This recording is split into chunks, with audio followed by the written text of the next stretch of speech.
ए त्या जाग्यात आलाय, त्यांना भांडायला आलाय का?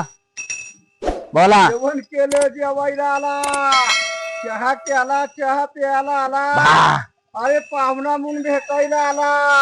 नाही म्हणतोय नाही नाही. त्यांना आशीर्वाद द्यायला आलाय, गुरुवारचा त्यांना आशीर्वाद द्यायला आलाय, त्यांना आशीर्वाद द्यायला आलाय, आशीर्वाद द्यायला आलाय, पूजा घ्यायला आलाय, कुंकू द्यायला आलाय, लांबथोर मंडळीला आशीर्वाद द्यायला आलाय. त्यांचे मनासारखे काम होणार, त्या महाराष्ट्रात त्यांचा चॅनल पांगणार.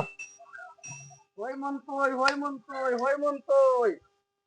हे गावगाव जायचं नंदी घेऊन, ही शिवाजी महाराजांच्या पहिल्या काळात होती. वासुदेव, नंदीवाला, पिंगळा, डवरी, ते आता पहिल्यासारखं तर राहिलं नाही.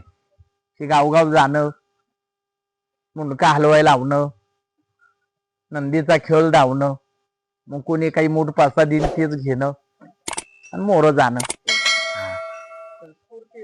पहिल्यापासून ही आपली परंपरा जी आलेली ती टिकवावं लागती. आता ते नवीन पिढीला माहित नसतं ना, त्यामुळे आता नवीन पिढीला हे दावं लागतं. नंदीवाला, वासुदेव, पिंगळा ते आता कमी होत आलंय. आम्ही केलं, आता आमची मुलं करणार नाही. आताची मुलं जे आहेत ना हे करणार नाही.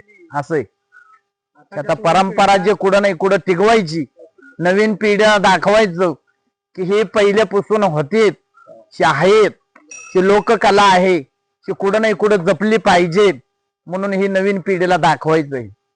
आताच कसंही नवीन पिढीला माहित नसतं, त्यामुळे गावगाव जाणं, खेळ करणं, लोकाला गंमत धावणं, नंदीचा खेळ धावणं, नवीन पिढीला सांगणं, हे लहान मुलांना मनोरंजन करून धावणं, हे काम चालू असतंय.